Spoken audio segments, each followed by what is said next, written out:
Alright, we're going live. I'm not sure what we're going to do here, but I think we're just going to kind of do a Q&A. See if anybody has any questions about amateur radio. If they want to be learn how to be an operator.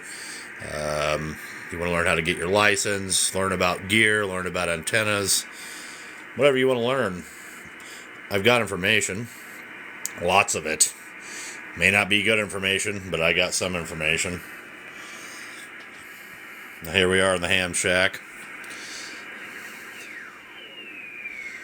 Let's see what that is. I do like the interior. I'm really hoping to move the heck out of the big city here. That's right on the edge of the 20-meter general portion. The Kootenays or something. One of these days. But there's a lot to leave here. Vancouver does have everything. But 2 meters and 70 centimeters scanning over there. I would really much prefer to be out in the country now. My big dreams of fancy houses. There's my microphone. I just want a tiny Couple of QSL cards getting ready to go out over there. Hello from South Carolina. I'm over here in Belt, Montana, my friend.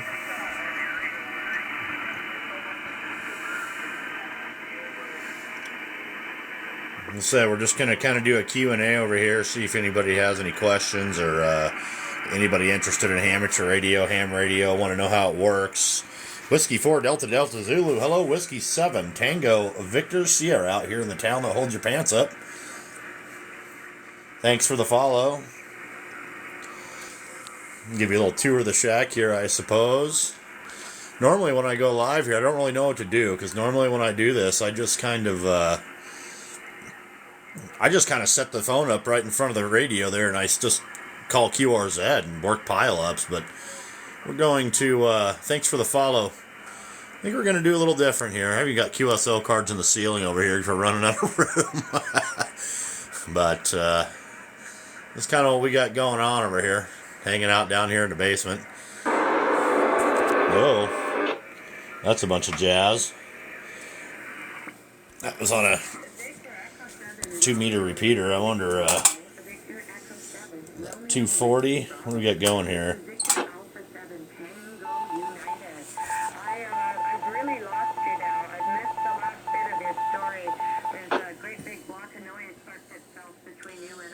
Good afternoon there, Alpha Juliet 4 Uniform Golf, Whiskey 7 Tango Victor Sierra. You have one of those Clipperton L's? I love this Clipperton L, man. This thing is bad to the bone. I have had this thing for quite some time, and it's been a really good amplifier. I finally had to put new tubes in it here, I don't know, 6-8 months ago. But yeah, this thing, they have the factory tubes in it, man. 30 plus years old.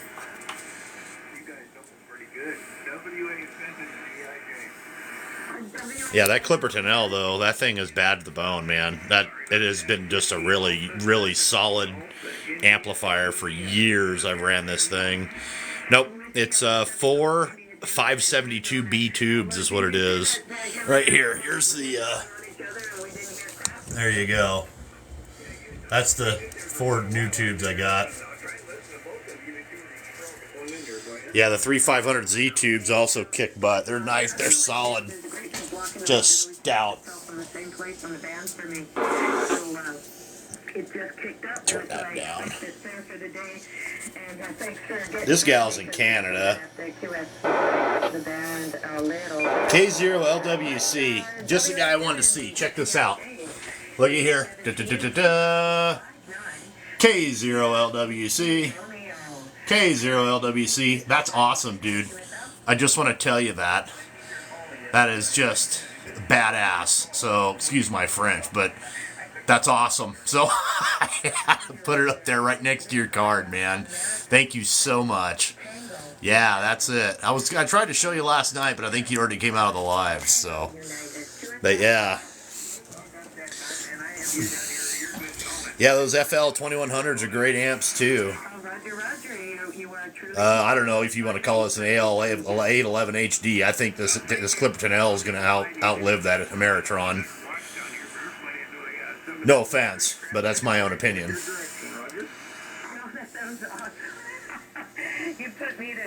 But really clear. There's my It's a great speakers that signal you're for hearing there. The bottom one I'm sitting is over what you're here, listening to now. pushing a kilowatt into a 3-element step. That top one there is, well, that's what I run on Well, yeah, I'd like to have that radio right there. Yeah, right now the budget was It's just coincidence that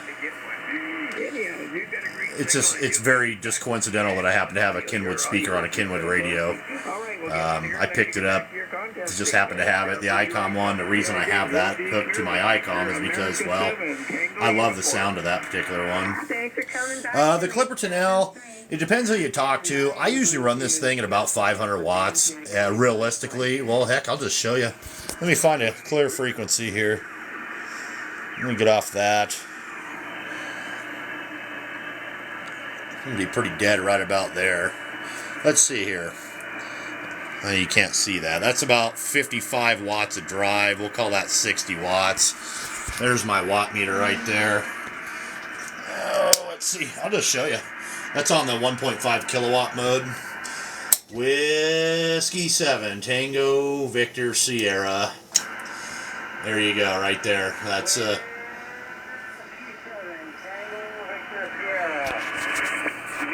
copy? Victor, America 7, Hotel Victor, Mobile. Victor America 7 Hotel Victor Mobile. Yes, sir. I totally copy you there. You're about a 5 and 5 or so. 55 into central Montana there, QSL.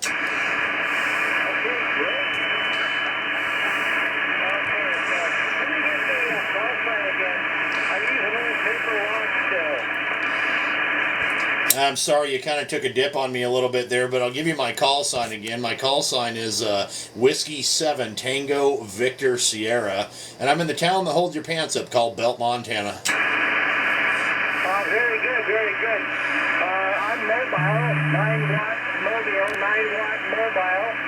I'm on the City Victoria, Vancouver Island. I'm running 9-watt mobile. Go ahead, you're sounding great. Roger, Roger. Well, I appreciate that there. Yeah, 9 watts into the mobile. That's you're doing pretty darn good there for 9 watts. So there you go. I'm kind of doing a little bit of demo stuff here. It's kind of what I got going. That's why you heard me. I just trying to kind of found a clear frequency, and what I was actually doing was showing PEP output on my amplifier here real quick, and then you just happened to be right there. So that's that's kind of how it works. So anyway, sounded good up there in Canada, sir. Thank you very much. Just what are you running for an antenna? And what is it? If it's directional, what direction are you? Well, so I'll just tell you, I'll give you a whole rundown of my setup here. So what I'm running an ICOM IC7300. I'm running a Heil PR781 microphone. My amplifier is a Dentron Clipperton L. I'm running right about a kilowatt on the peaks right now. And my antenna is a homemade 20-meter horizontal dipole that I built out of aluminum. And it's actually broadside east and west. So you're coming in on the side of my antenna there, Roger.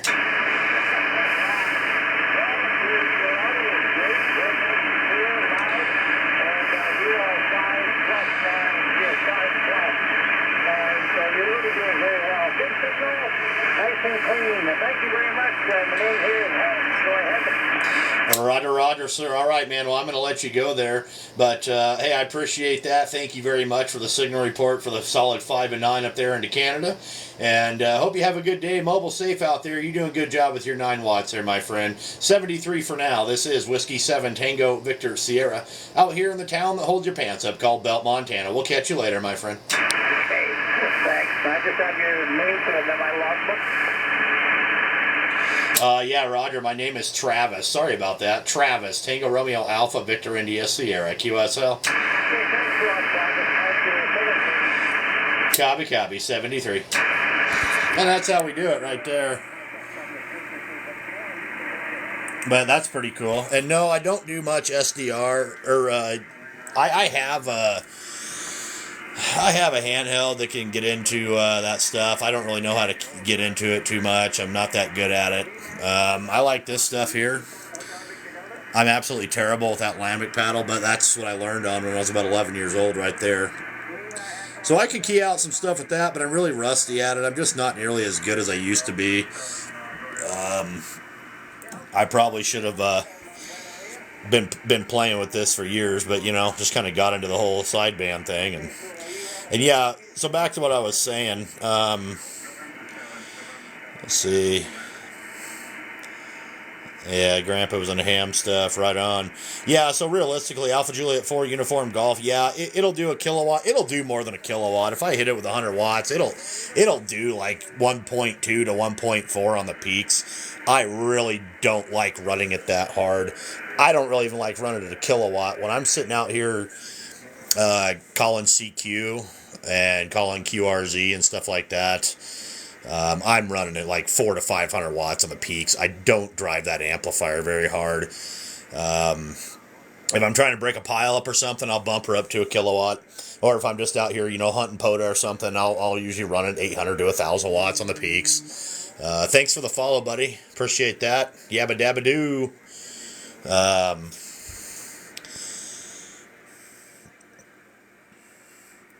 But yeah, that's the thing, and that's one reason I don't do a lot of DMR, is because I don't. I don't know. Radio is radio. Internet based or not, it's still radio.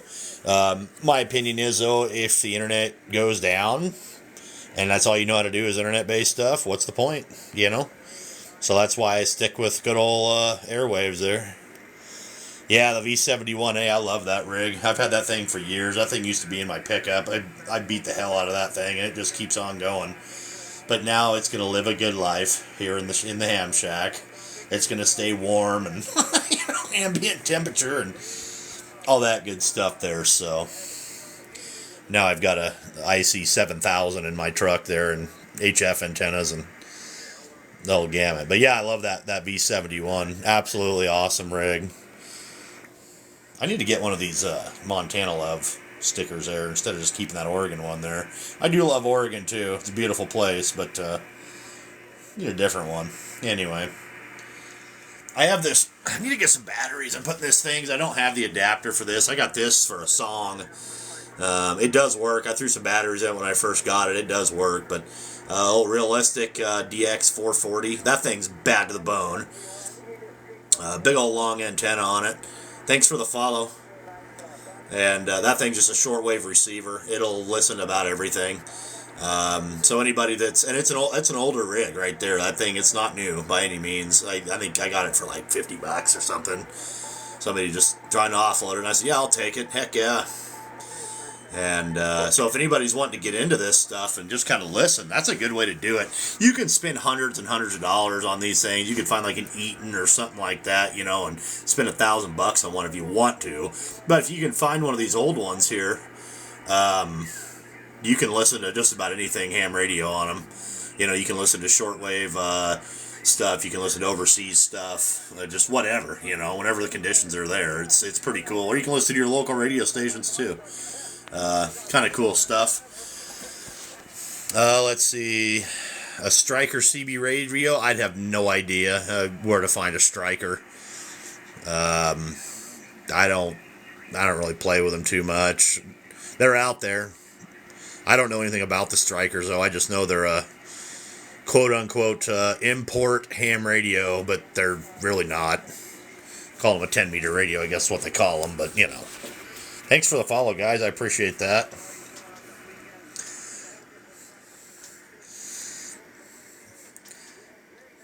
Anyway, yeah, I don't know. I don't want to keep covering the same things here over and over and over again, but by golly, we're anybody got any more questions or anything like that? What do we want to do? Do we want to chase some DX here? I mean, we can. Let's see. Let's see what we got going here.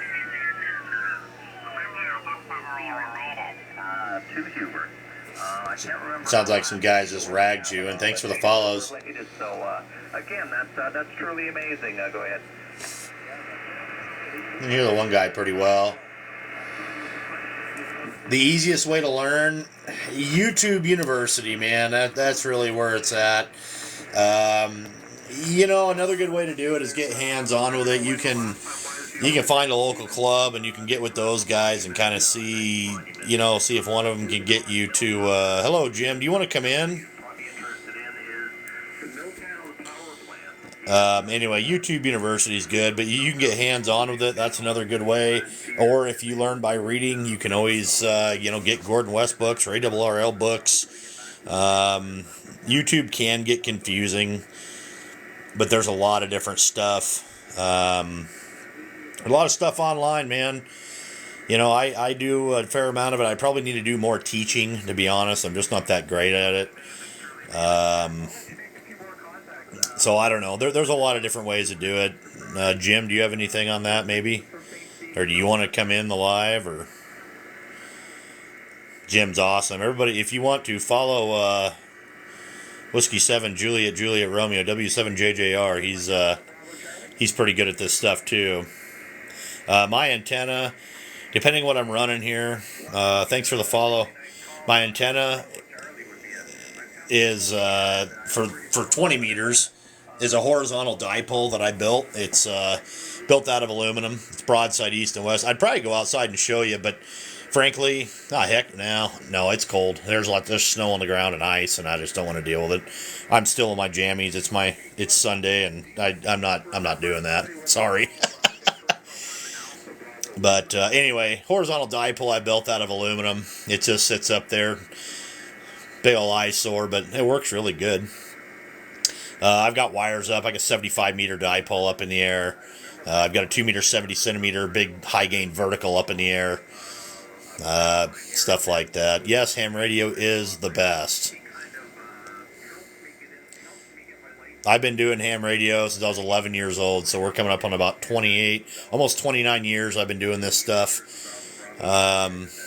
It's been an awesome hobby. Had a lot of fun, met a lot of really good people, a lot of cool people. I've met some jerks in the process too, as with anything else, I'm going to be honest, but most people are pretty cool, pretty helpful. In the hobby in general, you know, everybody's usually pretty cool. Let's see, just got into the hobby and picked up a UV5R. Oh, hey, check this out. UV5R. Hey, look, right there. UV5R. There's 3 of them right there, and there's a UV82 right there. I don't use them, but I've got them. I think I've got some more, too. I think I've got 1 or 2 more of those somewhere. Squirreled away, and I think I got a couple other UV5Rs squirreled away, and a bunch of antennas for them and stuff too, chargers, and I keep those around just mostly for like a bug out thing, like, oh, you know, here's one for my wife, here's one for my boy, here's one for my father-in-law, you know, this is what's happening. They're all ready to go. They're already set up on the frequencies. You turn them on, they're charged. Here you go. See you later. We'll talk on the radio, and that's, you know, not on ham bands, of course, because I'm the only one that's licensed around here. But you're 21. Ham radio is the best hobby, man. I agree with that. I have other hobbies, too, that I probably don't want to talk about too much on TikTok. I don't want to get banned, but yeah, I love ham radio. It's something you can do year-round. You don't have to be outside for it necessarily, where some other hobbies you really can't do in the house. I mean, you kind of can, but not really. You know, you can't make things go boom in the house and, you know, projectiles and such. But what do I use a radio for? I use a radio for, well, communication. Really for a lot of fun. It's a lot of practice too. I mean, in an emergency situation, I can literally go out there with a couple pieces of wire and a radio and basically talk wherever I need to talk, assuming the conditions are there, and make the contacts I need to make, and that's all with practice. That's not going to happen overnight. You got to learn it.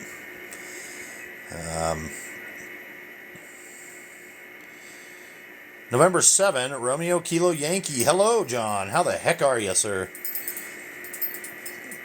Yeah, well, are you licensed there? You say you're just dipping your toes in right now before you get yourself into a base station, but did you get your license? Yeah, you can PM me about the setup too if you want there, Trenton. You know, just whatever you want to do, man. Oh, you're monitoring 233 slow scan. Let's see what they're doing here. I should.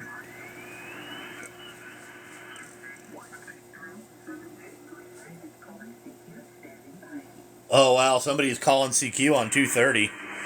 It's that Gallup in Canada. BC2P, CQ, BC2P, Victor Alpha 7 Tango United, calling CQ. I guess I'll talk to her. Heck with it. Who cares? Whiskey 7 Tango Victor Sierra. Whiskey 7, Tango Victor Sierra, copy 5-9 from Sierra Whiskey Romeo. Copy, copy. You also copy 5 and 9, and I am at Travis, and I'm in Cascade County, Montana. Hi, Travis. It looks like you and I connected yesterday on this band. We've got you in the as a duplicate for the BCQSO party that I'm in. But thank you so much for coming back to me again. Copy, copy. All right. Well, you have a wonderful day, okay? Thank you for being there. And to you, thanks so much. QRZ. Look at that signal. Holy crap. For the British Columbia QSO party. Anyone, It's like 25 over 9. Like, God. Anyway, so that's the Slow Scan TV frequency, and I'm kind of surprised that they're not running her off, but that's all right. And no, I don't talk to other planets. I suppose I could if there was somebody out there that was on HF on another planet. I could probably talk to them. I have talked to the International Space Station, stuff like that. You know, done that once or twice, and you know. Let's see, you're not licensed yet. My tool truck guy runs the ham group in our area. Will be testing me soon for tech. Right on, man. That's awesome. You know, that's so cool. I'm a VE. Well, my little dangly doodah that I hang around my neck when I'm doing it's upstairs, but I got this guy right here. So, yeah, I am a VE, a volunteer examiner. And I think that's awesome. So get your license, man. You know, that's the very first step in this stuff, really, because you can sit here and you can watch videos and you can read books and you can do this and do that, but really the learning starts once you get your license and really start doing it. It's one of those things. Thanks for the follows, guys. Appreciate that. It's just one of those things you never stop learning about. And like I said, I've been doing this almost 29 years. And, but I don't ever stop learning. I mean, it just does not stop. There's always something new. Just like when I got this radio, okay? I got this radio, there's the Slow Scan TV, guys. Listen to that. So they're actually transmitting pictures right now. And she's talking right over the top of them. Anyway, there's always something new. Like when I got this IC 7300 over here, it really, just so much technology in this thing. I probably only utilize half of what this radio is capable of. I don't have a computer hooked to it. Nothing like that, you know, but you can directly hook up a computer to this thing, you know, and do your digital stuff and FT8 and all that other jazz, whatever you want. But I don't play with much digital stuff. Maybe one of these days, maybe if W7JJR finally talks me into it, maybe I'll do it. No, you don't have to. Yes, Slow Scan TV, Chad. No, WebProv, nope. You do not have to learn code anymore. I had to when I was a kid. But no, you don't have to learn it anymore. When I got my my General and Extra, I did not have to have it. And you can. There's nothing wrong with it. I would say it's cool to do it. But like I said, that guy right there, that's the one I learned on. Get that cord out of the way. That's the one I learned on right there, and I got given to me when I was a little kid. So, and now I've got this thing. My wife bought me this Vibroplex lambic paddle here, and I don't even know how to use this stupid thing. I mean, I do. I know how to use it, but holy cow! The first one I did not buy. It was given to me. This one here. That was given to me when I was 11 years old, when I first was learning CW to get my ham license. So, like 28 years ago. Yeah. It was given to me by my step-grandfather. I don't know where he got it. Radio Shack isn't really around anymore. But I wish they were, because I used to give them a lot of business when I was a kid. Really, what do you need to learn? You just need, you know, a basic electronics background, more or less. And realistically, if you there's websites out there, there's books. You can look up Gordon West books. ARRL has books. You would start out with like the technician book. You can go to there's apps out there for your phone like Ham Test Prep. There's Ham Radio Prep online. And a lot of people, it's only 35 questions to remember. A lot of people for the technician license these days will just memorize the answers. It's not necessarily the best thing to do, but it gets you in for the technician. The general and the extra are a little bit harder. The extra is quite a bit harder than the tech, but it's doable. Thanks for all the follows, guys. But it's just a little bit of study, and realistically, if a person can go in there and thank you. I've spent years collecting this stuff. Years and years and years and years collecting gear. It doesn't happen overnight, I can tell you that. There's my power supply that runs all this mess right there. It's a big old rack mount supply. I've had that thing forever, too. I got that in a trade. I traded somebody, I don't even remember what I traded them, something for it. And I said, yeah, that's pretty cool. I'll take that. So, that doesn't work anymore. That's irrelevant. That's just there. That's just a dead potentiometer. It's not even hooked up. You can't really see. I got wires in the way of my... Uh-oh. Well, buffaloed that one. There we go. I need to get my, Thank you. I appreciate that, sir. I need to get my power strip back up going here again. Then I can just run one strip and put that thing up on the wall like I used to have it and run everything direct to that. But, yeah, I have a lot of other gear besides just what I have here. This is just what I have set up on the bench at the moment.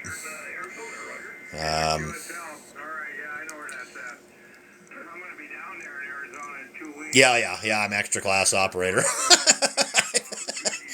Yeah, and I'll tell you the reason I got my extra. The reason I got it is because one of my buddies, he's like, oh man, we gotta go get our general license, and I'm like, yeah, I better upgrade, And so I went out there and got my general with him. We went and we studied and went and got it together.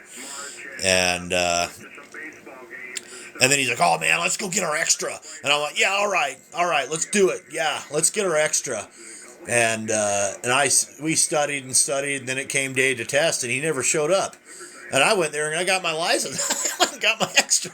And I'm like, I called him up when I was done. And I said, where the heck are you at? And he's like, oh, I just decided I didn't want to do it. And I went, oh, thanks, Eric. So, that's why I got my extra license. But that's all right. Sometimes that's what it takes. Your hand buddies motivate you a little bit, and you get out there and you do it.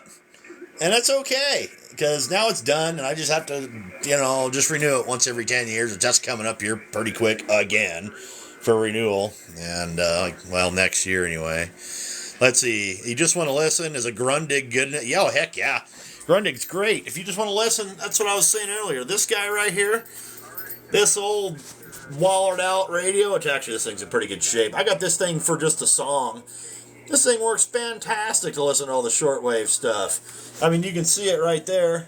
My camera's a little dirty or something here, but anyway. See, 520 to 1620, 150 to 29,999. That gets you all the way to 30 megahertz on AM. My gosh, that gets you about everything you need. It tells you everything right there. So there's 75 meters, 80 meters, 75 to 90 meters, starting over here at 11 meters essentially. Well, that's going to go up higher than that because you're looking at, you're not going to be able to get up into the 10 meter section except on AM. But anyway, it starts at 11 meters, it goes on up.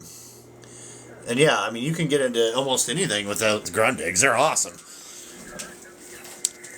And you're saying you can't find nothing. What are you trying to find? What are you trying to find there, buddy? I can maybe... That's, Mike Benstock? Yeah. Well, maybe point you in the right direction. What you trying to find? Oh, okay. I guess we figured it out. Thanks for the follow, Elwood. Yeah, piece of art. Oh, a scanner or something like that. Yeah. I do have a scanner too. In fact, I haven't even taken it out of the box. I've never even opened it yet. I had another one. I got rid of it, and I've got a brand new one over here. I haven't even opened it up yet. In fact, I should probably get that out. I'll show you. Well, 73, buddy. I hope you do get back into it. I'd love to talk to you on the air. Kilo November 4, Romeo Charlie November. Whiskey 7, Tango Victor Sierra. 73, buddy. An ATS 20. What are you talking, like an ATOS 120? Is that what you're talking about? Yeah, you used to listen to BBC. That's pretty cool. I used to listen to like Radio New Zealand and stuff like that all the time too. Jay Mazing, thanks for the follow. You want to get your technician license, but you feel like it's a new language. Just study, man. Some people do a little bit better with a book. Some people do a little bit better on your phone or your tablet or your computer. Like I was saying earlier, there's apps for your phone where you can literally just go in and, like, for a technician, it's really so simple now. You can literally memorize the answers. Like, you can go in there and take the test over and over and over and over. It's 35 questions, but there's like 400 questions, just under 400 questions in the pool. But you literally can just take the test over and over and over and over and over, and eventually you're going to start scoring higher and higher and higher. Once you can consistently hit about 90%, give or take a little bit on that technician test, go take it. You will pass it. I mean, that's, and some people have a little harder time taking tests. That's my advice to you, man. Just start taking practice tests over and over and over, and eventually it'll click.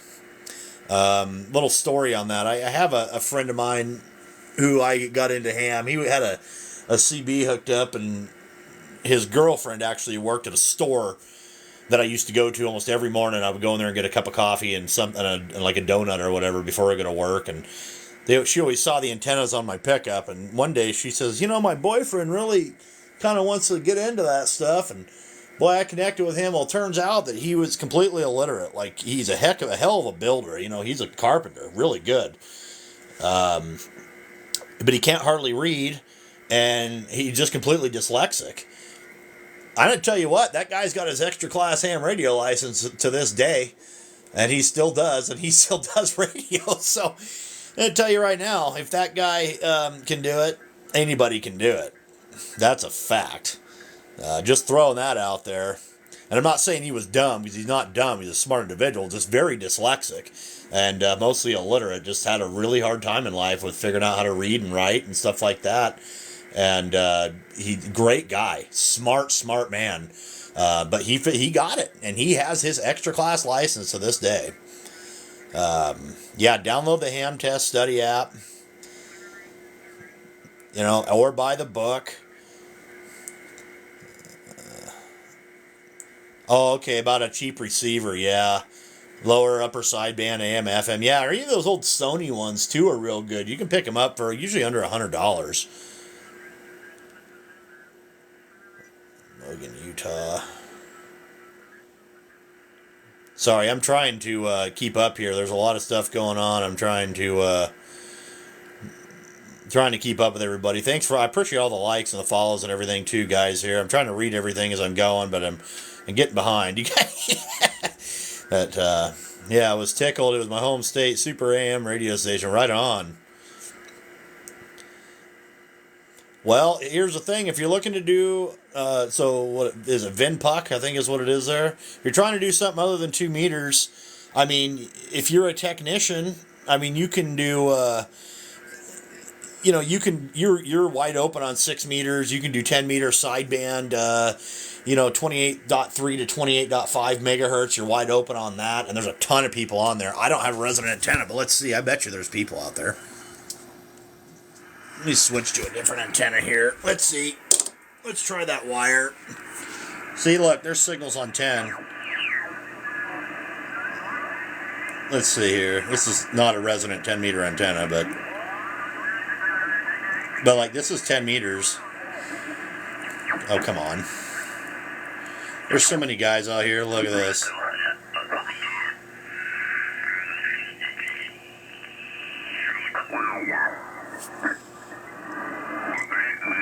Yeah, it sounds like he's on AM. Anyway, 28.3 to 28.5. Thanks for the follows.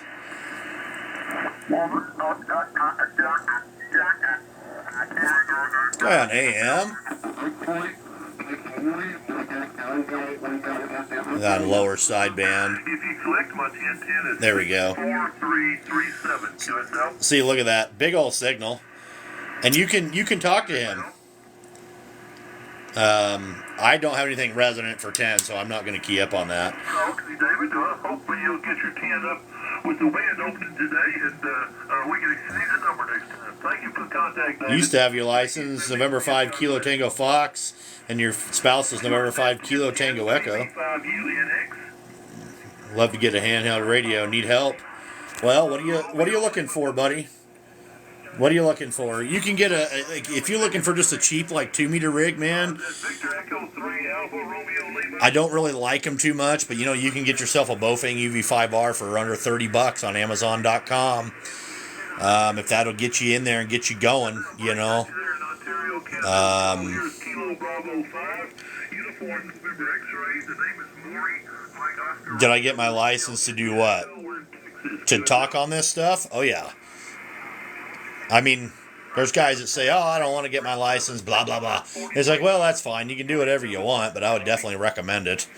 You don't want the FCC knocking on your doors and, giving you $10, $20, $50, $100,000 fines and taking all your thousands of dollars worth of gear either. That's not cool. What do you got on 7.13 there? Let's see. What do you got here? What do you got going here? All I got is a bunch of weird crap, like electrical noise. That's what I got on 7.13. Let me switch antennas. Nah, same crap. I can hear better on that one, apparently. That's a big, long wire out there.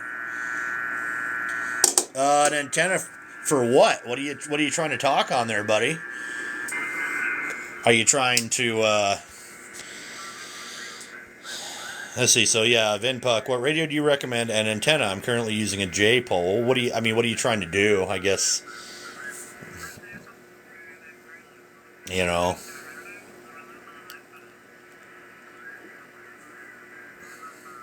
I mean, there's a lot of different things. It just depends.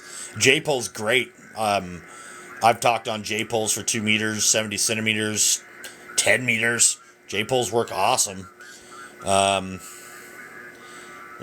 a little bit of CW. I'm pretty rusty at it, just to be honest. I'm not that good at it anymore. Anything other than 2 meters, well, I mean, just get yourself a 10-meter rig. You don't have to get like an IC 7300 for it. But if you're going to do it, I mean, I would recommend spending a little bit of money. Save your pennies, save about $500, realistically, $400 to $500. Get with a ham club or something like that, or find somebody that you can trust to sell you like an old Kenwood TS 140 or an ICOM 756 Pro, or just get an HF rig, because eventually, if you like it, you're probably going to want to get your General.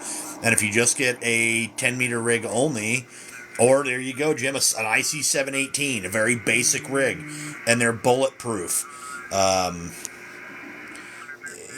the thing is, if you get something like one of those rigs, you can pick them up relatively inexpensive, and just get an all-band, all-mode rig, because if you end up getting your General, you're going to kick yourself later that you didn't. You can get a 10-meter only rig, though, for like an old Radio Shack one or something in good shape, around $100, if you're just looking to do 10 meters. Or you can get a Shack in the Box. I mean, my gosh, you can spend $20,000 on an HF rig if you want to. I mean, you could go to HRO with $20,000 cash and go, well, there you go, And why would I need it bulletproof? It's a figure of speech, buddy. Not literally bulletproof, but just saying they're tried and true, more or less, just to be clear on that. Yeah, an IC 7000, Jim, that's right. Is anybody not following W7JJR? I suggest you do. He's got some awesome content, especially for some of the newer guys out there as well. He does really good with that stuff. Good friend of mine over there. He's in Washington, but he knows what's going on. He's been doing this a long time as well, probably longer than me actually. Oh, you're not an idiot, buddy. You just got to learn, just like the rest of us. You know, I mean, that's a deal. So this guy right here, okay, that guy right there, K70WW. Hello, Brian. Whiskey 9 Bravo Echo Delta. Hello, sir. So this guy right here, his name is Matt. He's a good guy. He was around CB Radio when he was younger, and I ended up talking to him on Simplex, which Simplex, let me stop this, I'll show you. He's talking right, where the heck is it? I don't know. There it is, right there. That's where I was talking. This was years ago. Right there on 146.520. And that is Simplex. And basically what Simplex means is there's no repeater involved. So Simplex is no conditions. So in other words, I'm not using the atmosphere. Like everything you're hearing on here on 20 meters right now, all this jazz.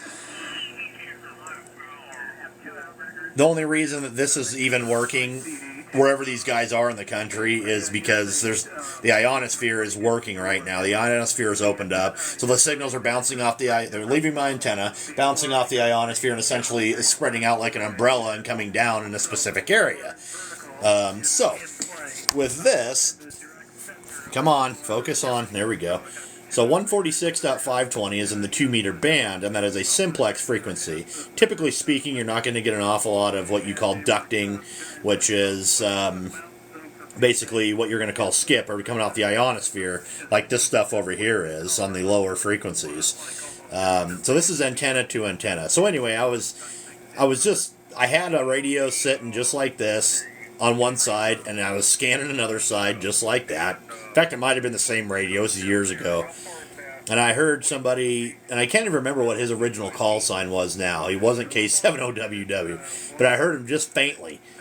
And I was like, who the heck is that? And I looked at my wife and said, did you hear that? And she's like, yeah, I did. She's like, who was that? And I said, I don't know. And I keyed up and said, hey, who was that out there? Whiskey 7 Tango Victor Sierra. And he came back, and anyway, we ended up being really good friends, and I Elmered the heck out of this guy, man. I gave him some coax, some antennas, got him his signal putting out better. I gave him an old G5 RV I had laying around for HF stuff, and boy, he went out, got his general and his extra, and he's a heck of a ham. But and he's made thousands of contacts around the world, and he loves it. He does really good with it. Good friend of mine, and. The bottom line is, man, you got to get in it, you got to do it, and you just got to have fun with it. So that's what it's all about. It's not about, coming out here and having, being the bigger, badder guy or having bigger power or, covering everybody up, blah, blah, blah. It's just about having fun. A lot of it's emergency communication stuff. That's a part of it too. There's that whole aspect of it. If people want to get in there and do that, there's a whole sector for that called ARES, Amateur Radio Emergency Services, and you can be part of that group too if you want. Man, there's so much stuff you can do. You can do digital stuff. You can work this off a computer. You never have to key a microphone if you don't want to. If you're mic shy. I love my microphone. I love kicking that big old foot pedal and hearing the big kerchunk of that relay and that amplifier and watching that needle swing up there and hit a KW and make that contact somewhere in Europe or whatever. I think it's cool, but that's my own preference. That's what I like to do in radio. And November 9, Kilo November. Hello, sir. Let's see. Other stays before 3G. Yeah, 3G. Yep. And Kilo Lima 5, Papa Juliet. Hello, Mike. I am Whiskey 7 Tango Victor Sierra out here in the town that holds your pants up called Belt, Montana. Yep, the community taking care of one another. And that's it, see. The thing is Whiskey Kilo Romeo Yankee 862. Okay, cool. You got a GMRS license. I've got one too, but I can't remember what the call sign is on it. I'd have to go and look. That's pretty bad. So like the community I live in out here, I'm the only ham in the town. We live in a really small town or out in the middle of nowhere. And if things were to hit the fan, I know the mayor pretty well in this little town. Well, frankly, they're going to come to me to know what the heck is going on if we got blocked off from the rest of the world out here, which could happen very easily where I live. So yeah, and then there's Skywarn as well. There is that. You're in Chicago, Randy, right on. Good morning. It's just afternoon over here, sir. Biker Radar 2.0, Kilo 8 Bravo Romeo Yankee. This is Whiskey 7 Tango Victor Sierra. There you go, Jim. Yeah, there's your license. I'd have to go back and look at mine. I can't remember. And I'm on my phone now and have to look in my phone, so I'm not going to off this live. But I do have a GMRS license. You have me 5'9" and 80 over, so I must be like pegging the meter completely. Like so when I'm talking, it's just going thwack clear to the right hand side. You can hear it click when it hits the right hand side. I've seen signals like that before. It's crazy. Thanks for the follows, guys. I appreciate that, everybody. You got a Hallicrafters SX 28. That's awesome. Here, Travis, here is Belt, Montana. That's where here is, out in the middle of nowhere, buddy.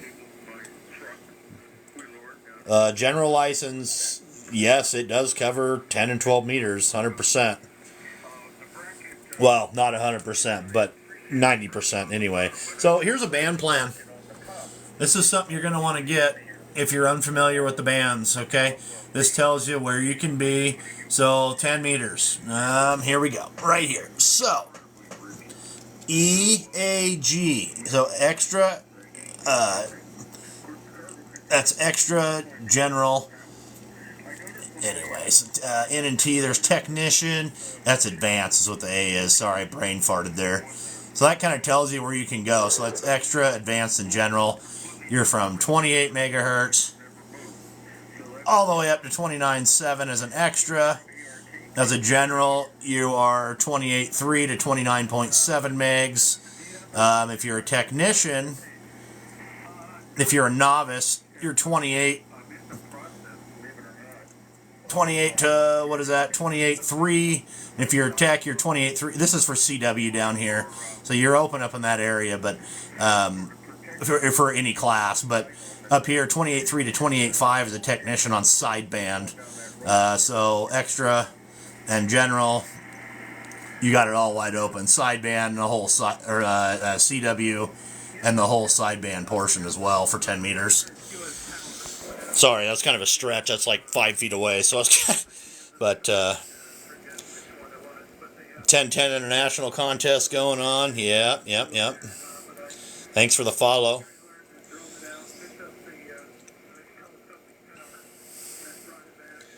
How far can I talk? Oh, I don't know. Just depends. I mean, I've talked all around the world, man. I've got thousands of contacts.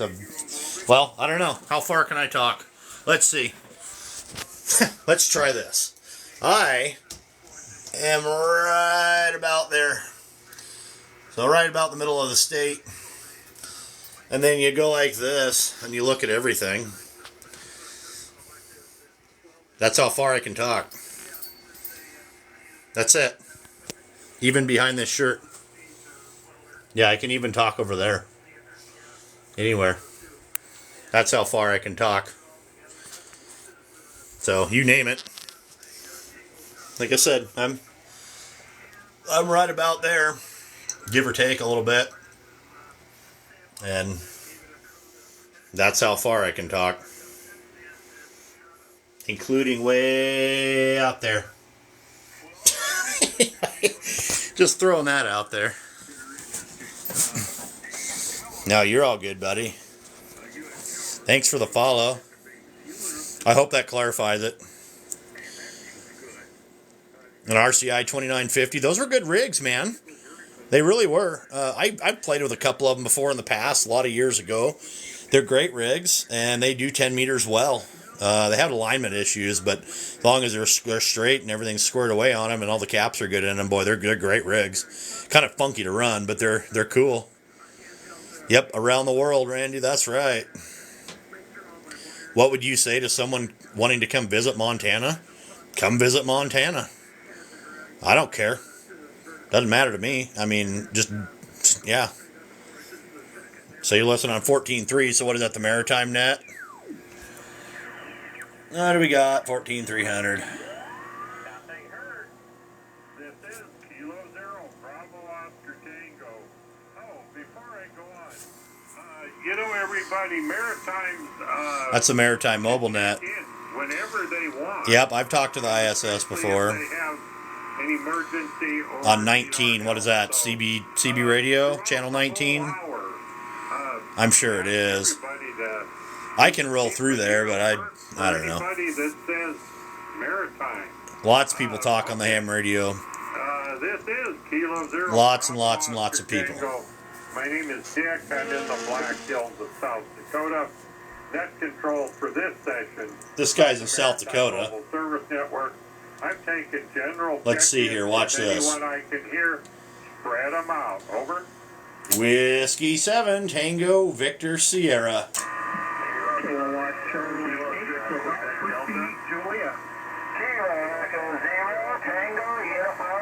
There's a lot of people that talk on the ham radio.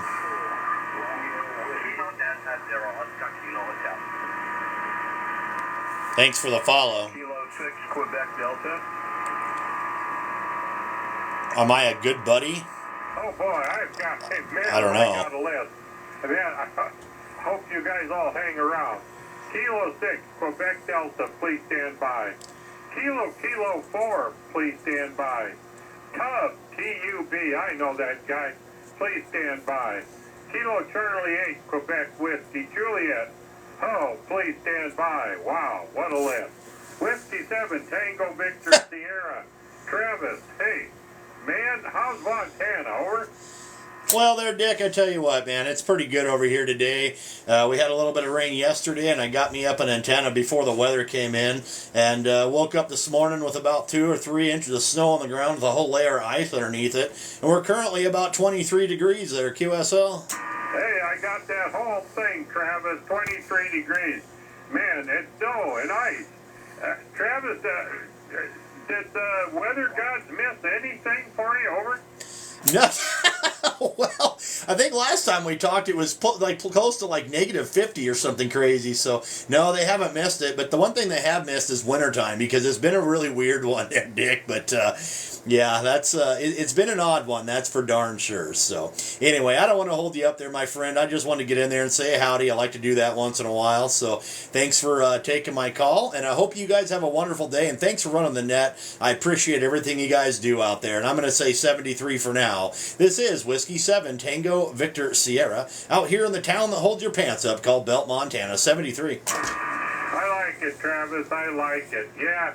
Thank you for the kind words to all of us net control stations. I think I can say we all love this job. Breaking with Whiskey 7. All right, so that right there. Travis and Belt, Montana. He said the rest. So. All right, so that right there is just like checking into a net. That's just a very basic, straightforward, and a net is just a network of people. This happens to be the Maritime Mobile Net.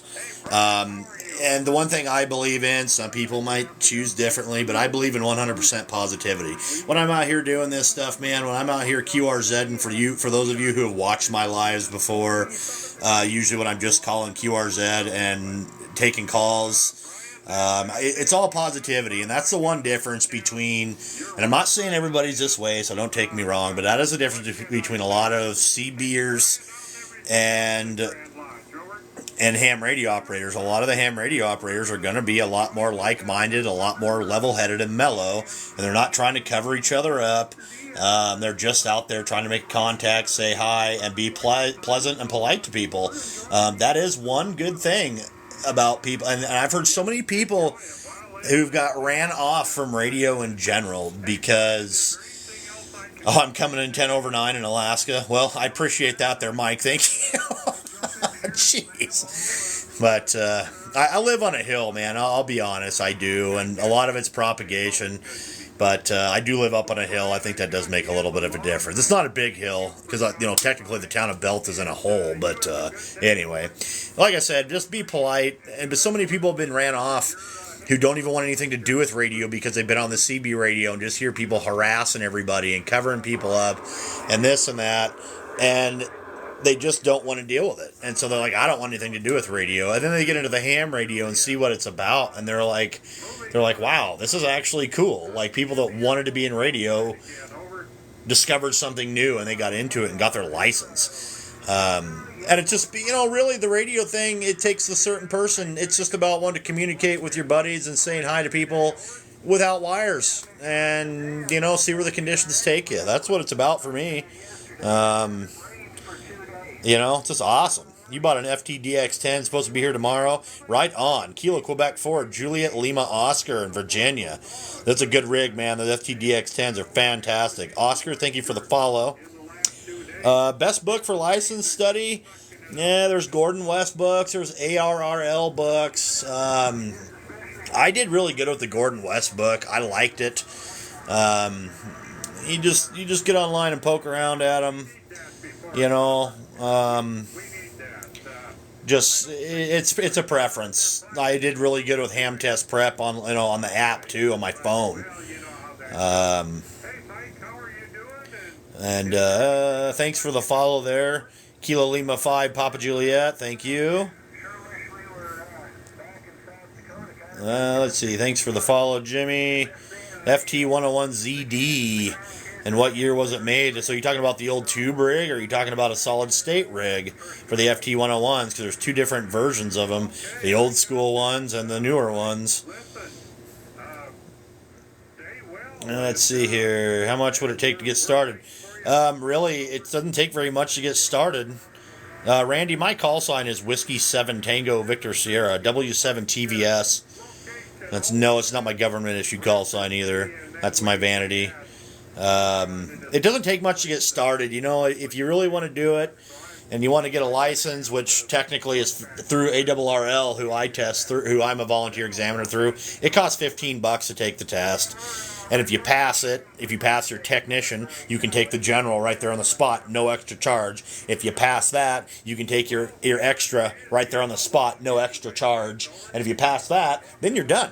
So it's I've never seen anybody do it in person, but people do that a lot. I've definitely seen people get their technician and general in one sitting. Cost $15. You do have to pay. They changed the rules, so you have to pay the FCC a $35 application fee, and you have to come in with your FRN number, federal regulation number. I believe is what that is. Federal.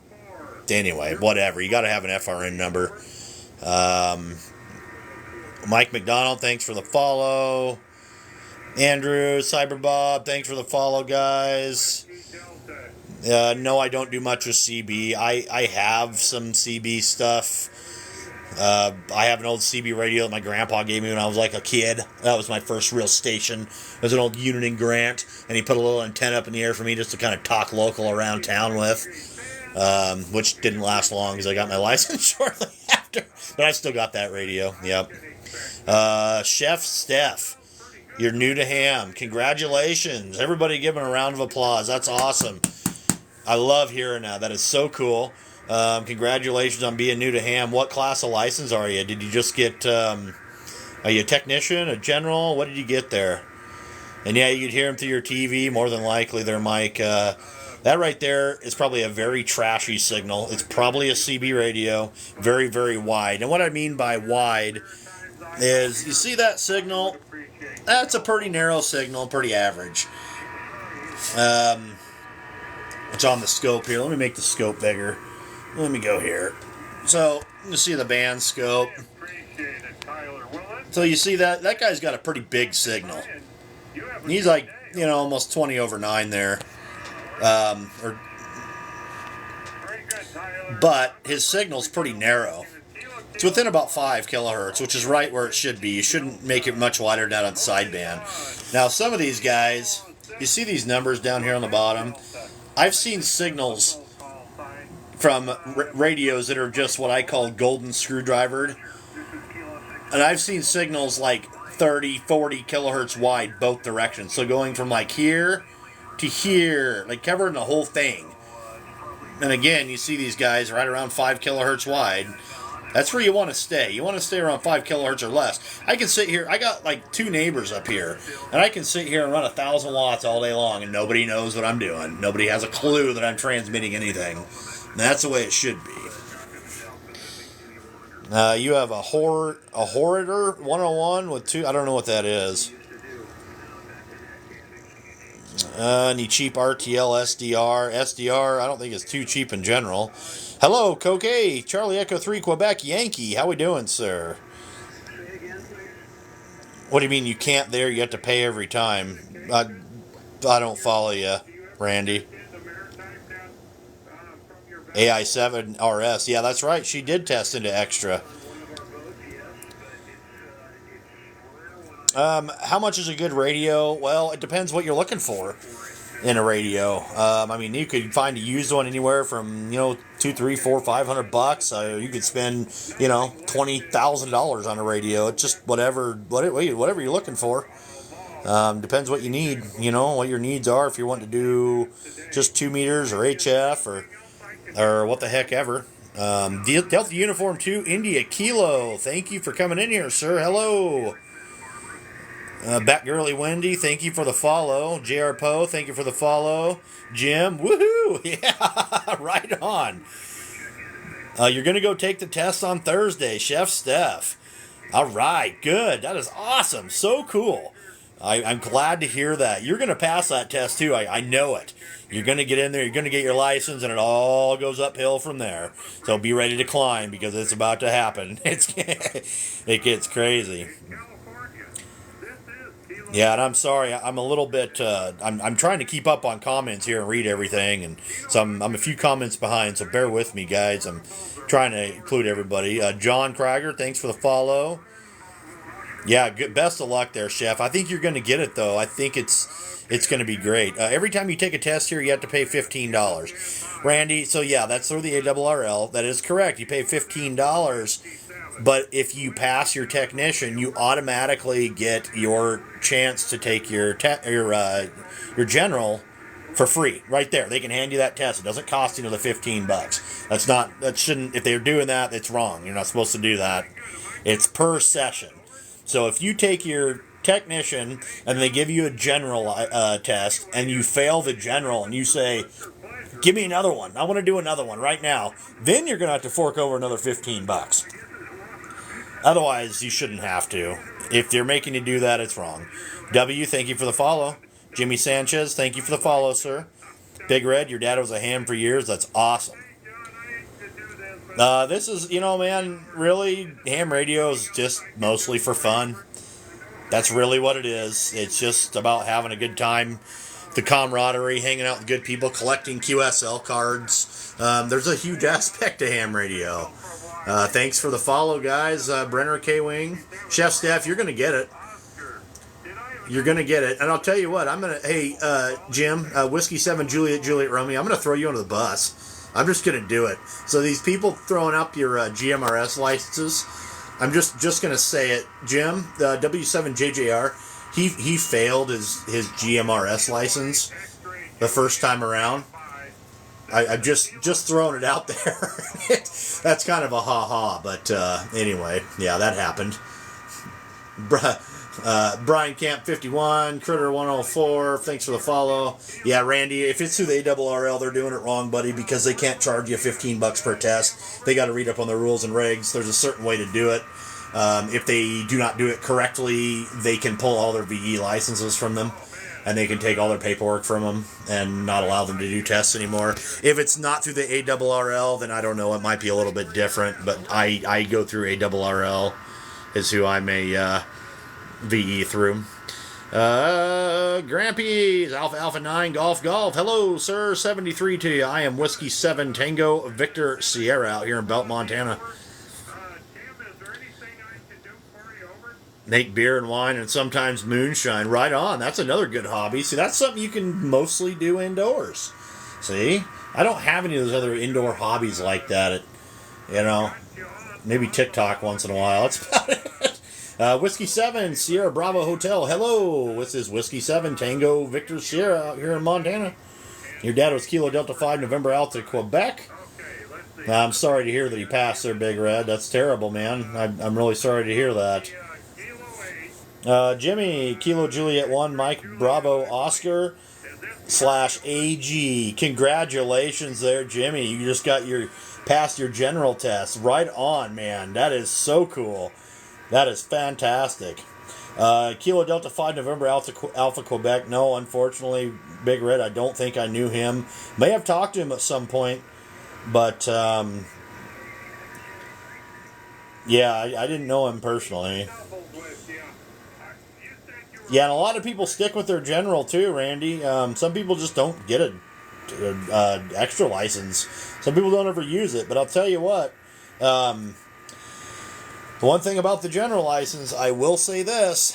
Sometimes, especially on 20 meters, you'll hear some rare DX coming, and they're down there below where you're not allowed to be talking. That's the one thing about it. So if you're a general, your cutoff is 14.225 to 14.350. Well, what are you going to do if that DX station is down on 14.175? Or somewhere in the middle there, between 14.225 or 14.175, and you're only a general. Ooh, that's going to suck. So that's the beautiful part about being an extra, is for sideband, you're good for 14.150 to 14.350. So, there is that. We go back to the band plan, and I think any ham should have one of these on their wall or somewhere near where they can refer to it, no matter what class you are. Good place to start, Jason. Just get a YouTube University, man. That's a great place to get a bunch of knowledge on this stuff. Good place to start. There's ham test prep online. There's ham radio test apps you can put on your phone. You can get with your local club, or you can do the old, walk and knock there. You look up and you see the antennas and go knock on the door and say, hey, I'm interested in this. Most hams are pretty resilient to it and say, yeah, come on in, check it out, if they have time. You're just outside of Chicago. Inscription head your way with Joe Biden. You're calling your first license. You were Kilo Bravo 9 Lima India Lima. Right on, buddy. Yeah, look for an online course. Chef Steph, you're right on that. That's a lot of things there. Jay, what do we got going, buddy? We're not trying to talk about politics, man. That's one thing I will say right now. A lot of things, as probably with most workplaces, you don't want to typically talk politics or religion. You can. It's not like it's illegal. Just keep it clean. That's one thing. It just causes issues. The extra test can be a bear. It's a little bit, one of those things. That's right, Chef Steph. Bofang UV5R. You start with $20, and I'll be honest, and I'm just going to be very blatantly blunt with this. They're pieces of crap. But you know what? Here's the thing. If you're on a budget or just want to get started to see how you like it, it's a cheap way to get rolling. Like I said, I've got multiple. I got 3. 1, 2. There's 3 UV5Rs and a UV82 brand new in the box just for bug out purposes. You just never know. Mike C, thanks for the follow. But again, to be blatantly honest, they are pieces of crap. But they work, and they're sturdy, and you can slam them on the ground, and they'll keep working, and the batteries hold the charge forever. But the transmitters and the receivers are pretty mediocre on them. But by golly, like I said, $20, it'll get you rolling. Hamstudy.org, that's right. W7JJR, you never sleep. Yep, local ham radio club, that's a great one. Yep, keep them band plans laying around. Well, and that's it, Jim. Some places aren't approachable. That's kind of the deal. And even out here where I'm at, if some random person comes and knocks on my door, you probably don't want to do it. But, it depends where you're at in the situation. I mean, use your best judgment. I'm not telling you just to do it, But, well, that's cool, Chef Steph. You were lucky enough to find an in-person course and a test in the same deal. That is awesome. That doesn't happen all the time. And yes, like you say, Randy, they are junk, but by golly, they get you going, man. No, there's really no cheat sheet for the ham lingo. A lot of it's QR codes. A lot of the Q codes are derived from Morse code or CW. And the thing is about it is that's just what we use because it's easier to say. You just kind of pick them up. You just listen and you go, okay, this means this means that. I'm sure you could probably download one somewhere, look them up, if you really wanted to. How far will ham radio reach? Depending what band you're on. I don't know, 20 meters here, all over the world, man. All over the entire globe and beyond. Thanks for the follows, guys. Let's see here. Nick, Darrell. Here's what that is. 12 degrees, 12.00. Andreezy22, you passed your extra in December. Congratulations, my friend. Good job. That is awesome. Bad to the bone. I love to hear that, man. That is great. Congratulations on passing your extra. I bet it feels good, too. I remember when I passed my extra, I was like, oh, man, it's awesome. It's done. You never have to do it again. I loved it. Yeah, you'll, Chef Steph, you'll upgrade. If you like it, you'll end up upgrading at some point. Yeah, a lot of the police departments went digital. Even out here in middle of nowhere, Montana, a lot of them did. Yeah, you want to take the ham test later this year. Nikki there. Nikki loves Target. Well, Target doesn't sell ham radios, unfortunately. But, yeah, take your ham test. I mean, the GMRS license, that's a good way to kind of learn a few things. Some of the more basic stuff about it, And, yeah, a lot of times those classes, you're pretty much sure to pass the test if you take the in-person classes, if you can find them. Randy, hey, thanks for coming in, buddy. 73, my friend. Drive safe out there, buddy. We'll catch you next time around. Thanks for coming in the live. I appreciate you contributing as well. Kilo Bravo 3, Yankee Juliet Whiskey. Hello from Pennsylvania. I am Whiskey 7 Tango Victor Sierra out here in the town that holds your pants up called Belt, Montana. Thanks for being in here. Hilly MF Billy, thanks for the follow. Accumulator, thanks for the follow. Austin, Terry Oliver. This Kenwood right here, this is a TM V71 Alpha is what it is. It's a little dirty. This thing was in my pickup for a long time. I'm about ready to block that frequency out. Let's see, what am I going to do here? I'm going to set you guys up here for just a second because I am tired of this. Now we're going to stop that scan right there, and I'm going to go like this, and I'm going to delete that. Goodbye. Because it's just a bunch of gobbledygook. There we go. Now we don't have to listen to that anymore. Okay. Yes, got it out of the way. Hello from Kilo Fox 7, Victor Mike Delta in Utah. This is Whiskey 7, Tango Victor Sierra in Belt, Montana. You thought the ham stickers were pig farmers? Nope. It's not. They're amateur radio stuff. Yep. But that is funny to think about. I guess if you didn't know any different, I probably would have thought the same thing. Yes, I do have Echolink. Mike, you passed your extra a couple weeks ago. Right on, buddy. Good job. Let's see here. Kilo Charlie 2, Delta Bravo Uniform, New York. Hello, sir. So, Randy, you're on 146, 640. Where you at, man? So, Cal bracing for a storm. Oh, yeah. Chef Steph, you guys are getting ready to get dumped on down there. Holy cow. Dave T, if you're studying for it, if you already got your tech, man, you'll get it. You'll at least get your general. The extra is pretty hard, I'll be honest, but people do it. People pass them both the same shot there. J-Mac, thanks for the follow. Kilo India 7, Charlie India Mike. Hello there, buddy. I am in Central Montana. I'm Whiskey 7, Tango Victor Sierra. I need to get my phone charger over here. I don't think I have a charger down here. Holy cow, that's going to be bad.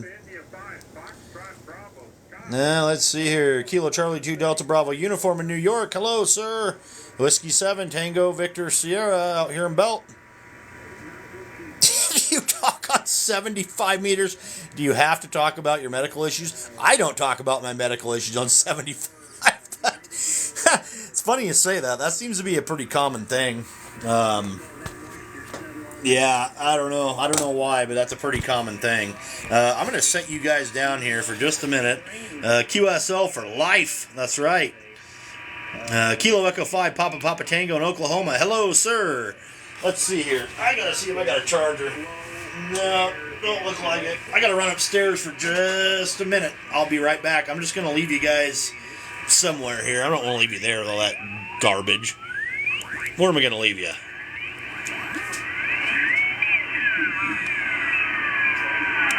Let's see. Let's find a good signal here.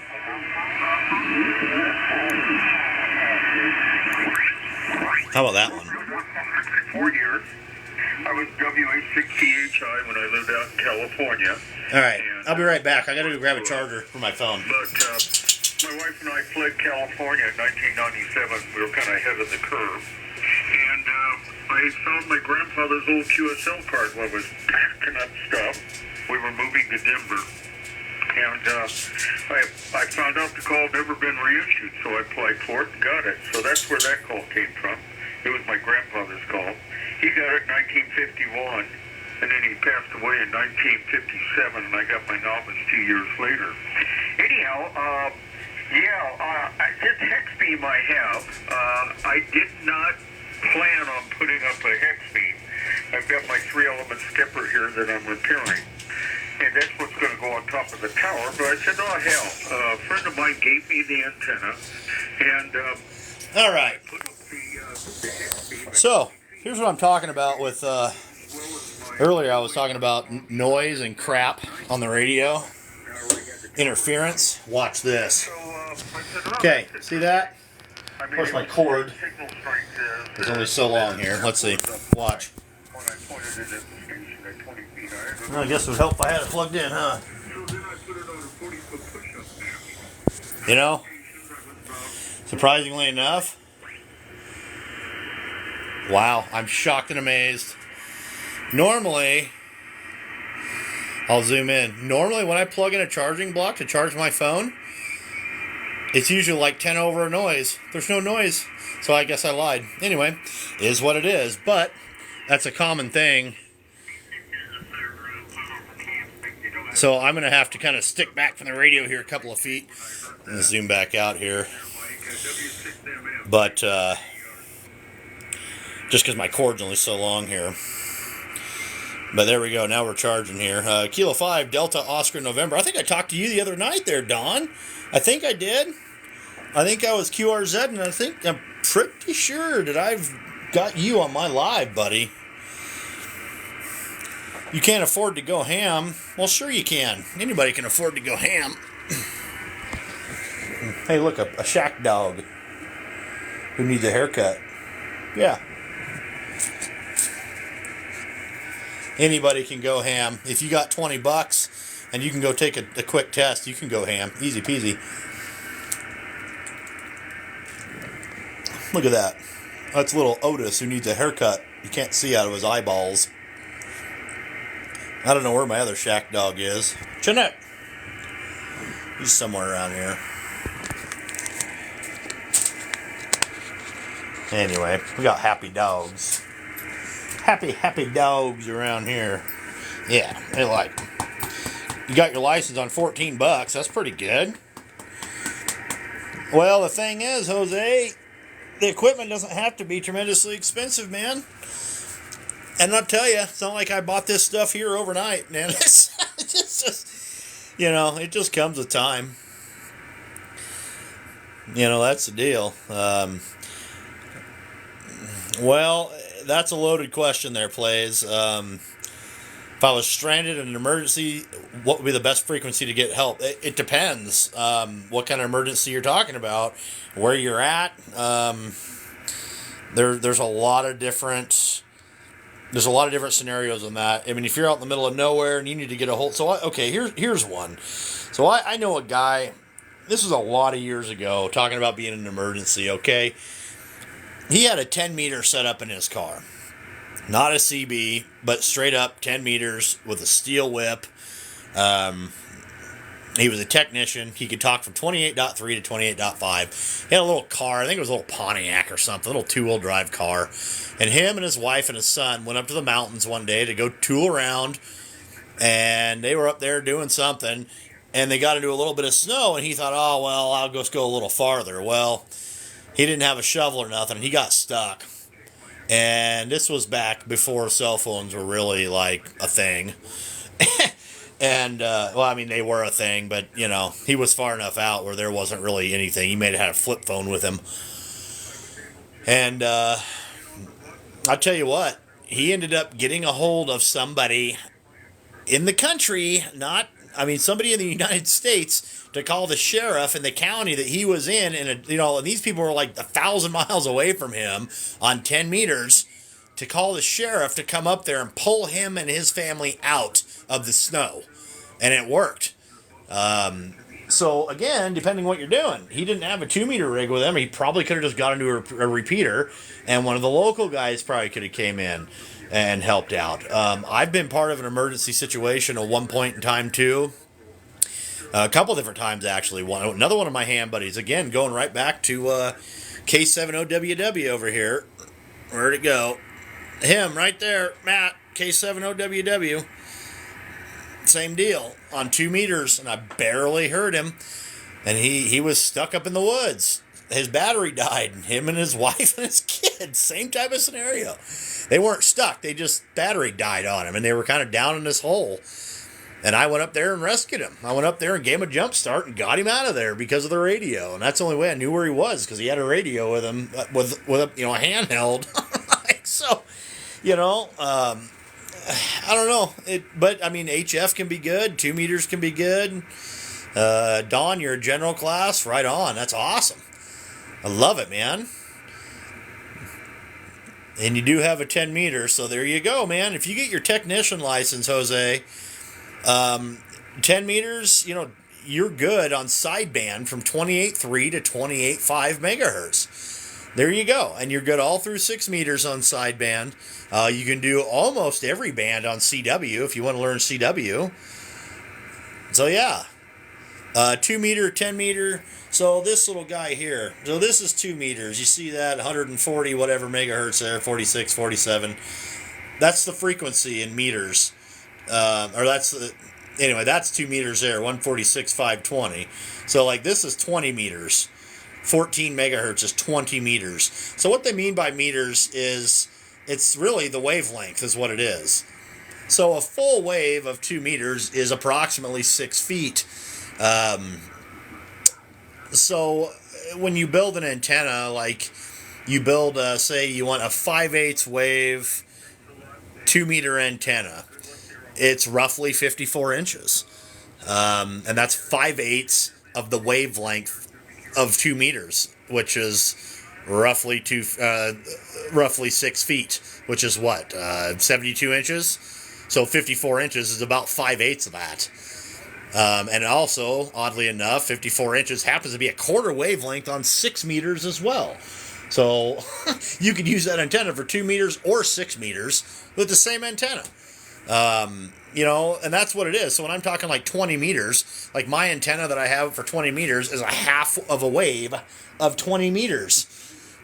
So it's actually a little bit more. So my 20 meter antenna is about 30, I want to say off the top of my head, I want to say it was around 32 feet long is what it is up there. And that's a half wave antenna for 20 meters. Does that kind of clarify that a little bit? Yeah, I love sideband too, man. It's a lot of fun. Nikki loves Target. Thank you for the follow. You got an old SBE Console 5. Oh, I remember those. Yeah, looks like you got her opened up too. That's cool. Jose, thanks for the follow. Game Fox, thanks for the share. Cool. Okay, I hope that, yeah. So again, it can go back to my 75 meter dipole that I have out there. It's a half-wave 75 meter dipole, and it's approximately 126 feet long, and that's approximately a half a wave of 75 meters. So yeah, if that, sums it up there. Where do you get your stuff? At both places in Ohio where I get stuff for out of business. Jeremy, I get stuff used. I do find stuff on Marketplace sometimes. I order a lot of stuff from Ham Radio Outlet. DX Engineering, I'm not going to dog on them too much. I haven't been using them much lately. They kind of, I don't know. Anyway, I have bought stuff from DX Engineering, Gigaparts, theantennafarm.com is a good one for retailers. There's also MTC, so Mike Tango Charlie, MTC Radio. He's out of Texas. He's got a bunch of stuff down there. There's a bunch of different sites. Try to stay away from Amazon and stuff. They're a little bit expensive. Grainger sells stuff. Don't buy any radio gear from Grainger. Do not do it. This IC 7300 sitting right here in front of me, I got it for about, I think after the rebate it was like $1,100. You can buy one brand new right now from like Ham Radio Outlet or Gigaparts or whatever for right about the same, $1,100 after the rebates.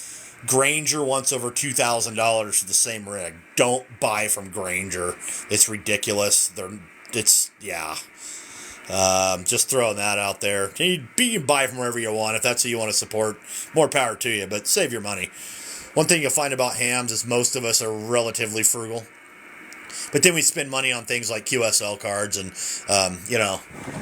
tremendous amounts of envelopes to send them out with and stamps and, all the cool stuff. Thanks for the follow, Jeremy. Kuldeep Singh, thanks for the follow. George. DX is right in Ohio. Oh, yeah, that's true. They are. I guess if you could go to DX Engineering and just pick the stuff up direct, that'd probably be a pretty good deal. Lately, I've had some, not only myself, but other people I know have had some issues with them. I've had good luck with them in the past. I've bought lots of stuff over the years from DX Engineering and had okay luck with them. But I just tried to place an order here not too long ago, and I had some complications. I ended up going with another retailer here. That was about 2 weeks ago, actually. I tried to place an order, and something went weird on it, and I'm like, I don't really like that. So I went to a different retailer.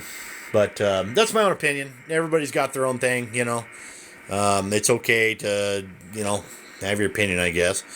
Gloria, Joseph, thanks for the share. Thanks for the follow. Brody, pardon me for not knowing, but I've been wondering how to get into this as a hobby. Well, Brody, the best thing to do really is kind of just learn some of the stuff. YouTube University, buddy. That's going to be a big one. Do that. That's going to be huge. And find a local ham radio club. There's lots of apps. There's Ham Study. There's websites. ARRL.org has lots of resources for study guides and how to find your local ham radio clubs. Or there's a simple look for the antennas and, if it's the right situation, possibly go knock on the door if you happen to see a guy outside of a house with a bunch of antennas and say, hey, kind of interested in what you got going there. By golly, they'll probably talk your ear off like I've been doing here for the last hour and a half. So, there's different ways to get into it. You're welcome, Jeremy. Absolutely. Power supply that I'm running down here, this is what I'm running. I've had this thing forever. This big old Pyramid. It's a 52KX. Yeah. Big old giant rack mount thing. I've had this thing forever and ever. And it's been really good. I did have to disconnect this guy, and it's internally regulated now. I regulate it right at about 14.5 volts. So that's no longer a thing, that voltage adjust. Because it went cattywampus on me.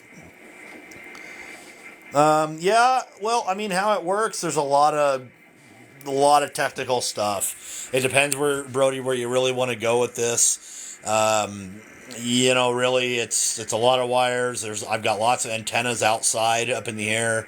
Basically, I've got the radios. I've got speakers for the radios. Sorry about that. My cord's getting a little in my way here. I'm plugged in charging. There's my boom mic, which you don't necessarily need a boom mic. That's just what I like. I key everything up off those foot pedals. This little guy here keys up the 2-meter rig, which is that little guy. That one here keys up. That big guy right there. That thing keys up that radio and that amplifier at the same time. There's a tuner if you need it. That thing it's bypass. It's got the bypass light on. I don't, as you can see, it's bypassed. I use it to watch power out and reflected SWR off of the amplifier right there. That big amp, the one with the green light on it. That's what I use that tuner for, more or less. Of course, there's Switchbox and coax, and the list goes on and on and on. But an ICOM 728, good rigs back in the day, man. Thanks for saying my name the right way. Well, I tried. Kuldeep Singh, yeah, okay, cool, man. No problem, buddy. I tried. Your 2-year-old granddaughter's into everything. Oh, yeah. I understand that. Barry Adams, thanks for the follow. George, you're in New York. I am in Belt, Montana. Thanks for the follow. Georgia Fan 2022. I appreciate the info. I have to go. Pretend to care about work. Okay. All right, Jose. Well, hey, man, if you have any more questions, inbox me or whatever, man. I'm willing to help you out. Thank you very much for being in here. It is much appreciated. Yeah, more or less, Brody. It's ham operators talking to ham operators, more or less. Some people like the hobby. Some people don't. Patrick, thanks for the follow. QRZ.com. That's true. They do have really good references, but I think you got to be a member. That's the thing about it. Yeah, I mean, I think you do. I don't know. I've been a member of QRZ for so long. I don't remember now. But yeah, making the word taco eating llama cattywampus. I did say that, didn't I? Holy cow. Thank you for making light of that. I actually appreciate that. Thanks, Dustin, for the follow. An NX200, what is that, a Motorola rig? Air breaker 19, breaker 19. No, not really. Some people do leave their plays. Some people do leave their stuff running 24/7. I don't. When I'm done in the shack, I'll leave the stuff running all day if I'm home. But when I leave the shack, this stuff gets turned off a lot of times for days at a time. I don't come down here every day. Unit 10, thanks for the lightning bolt, brother.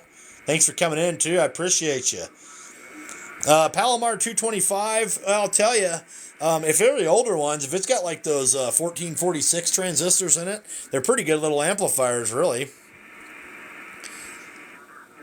Can you do the Baofeng demo on how to save frequencies? Chef Steph, I wish I could, but no, I can't. And the reason I can't is because I've never learned how to save frequencies on a Baofeng, nor do I care to. No offense, I'm not trying to be rude with that, but I've never really gave it too much effort, and no, unfortunately, I cannot give you that demo. I do apologize. If I knew how to do it, I would, but I've not played with them enough to figure it out. Don, hello there, sir, from Iowa. Kilo Delta Zero, Whiskey Golf Bravo. I am Whiskey 7, Tango Victor Sierra, out here in the town that holds your pants up called Belt, Montana. Thanks for the follow there, the helper. It's free to join and use. You have to register. Oh, for the NX200 or whatever you said there? Okay. Yeah, N3TEL. It is a good word. I like it too. Oh, cattywampus. Thanks, Unit 10. You like this station here, don't you, brother? I know you do. It's taken me a long time to build this thing. I actually cleaned up the bench a little bit. I had to make some room last week, so I cleaned it up and... Well, I need to clean that up now because that's where all the crap went, is into that box. So I need to take that box and throw it in the garbage. And I missed on a couple of things there, clearly, but that's okay. Such is life. Let's see. Pora, you mean POTA? Yes and no. I like POTA. It's kind of cool. I don't do POTA, but I hunt POTA. I think it's fun. Parks on the Air. I think that's what you're talking about, Don. Kenwood Handheld. Yeah, I had a Tango Hotel, what is it? A Tango Hotel 6 Foxtrot, I think. Or Tango Hotel Foxtrot 6. I can't remember. I had one of those at one point in time. A little tri-bander. That was an awesome, awesome thing. Yes, I do know how to program police scanners. And the way to do it, like the one I have. In fact, I should dig it out. I've got it over here. I think it's right here. Let's see. What do we got? Let me get this stupid thing out of the box. There it is. Right there. Okay. I haven't even opened it. It's still got it from HRO. I haven't even opened the stupid thing. So this guy right here, this is a Home Patrol 2 police scanner by Uniden. Okay, this guy right here is very simple. It's a digital scanner. It's not very big, as you can see, and all you do is you plug it in, you turn it on, and you put in your zip code. That's it, and it automatically loads everything within your zip code within so many miles. Within like 50 miles or something. That's it. That's how you program modern scanners, buddy. Super, super simple. I have an old analog one somewhere that I can do it too. But yeah, OBS Ford. That Palomar is not a Class AB1. It is not. Let's see. In3 TEL programmed one frequency into my Bang. Oh, into the Bofang, and then I said forget it and got the cable and software. Yeah, I think that's what most people do, just to be honest with you. So there you go, Chef Steph. If you want to learn that, get the cable and the software. It's a lot easier. That's what I've always heard. Anyway, put that bugger back. That's, air quotes, quote unquote, my wife's new scanner, quote unquote. Haha. I also have a new Discone scanner antenna that's my wife's up in the front room upstairs. Just throwing that out there too. But do you think the mic is better than the mic that comes with the radio, and does it get you more contacts? Well, Ryan, I don't know if it necessarily gives me more contacts. The one thing I like about it is it's hands-free. I went hands-free. I got this set up years ago, and I went hands-free, and I've never went back. The reason I started doing this with a boom mic is because I ran a network on 2 meters every Wednesday night. That's what this is, W7MOB parking only. W7MOB is, I actually own that call sign too. It's a club call, Microphones of Brothers, and this is my buddy, maybe that. Anyway, you see it down there. It says Mr. Wednesday Night, reserved for Mr. Wednesday Night. I ran a net on Wednesday nights for years, and when you're trying to write things down on a pad of paper, you're sitting in your chair, you got a pad of paper, you got a pen, you're trying to key up a mic, I keep everything straight all at the same time, it's hard. So I went with the boom and the foot pedals, and I've never went back. You can't beat the sound of a Heil mic as long as you got your settings right on the radio, which on this 7300, it took me a little while to get my settings right. If you go back in my pretty recent video, I think I posted it yesterday, you can see what my settings are to make this thing work right, and it screams. I get nothing but positive comments on it, but it took a little while to set up, so kind of one of those things. The big thing is the IC7300 comes, like this microphone that came with it, that's an electric microphone. Thank you for the heart, I really appreciate that.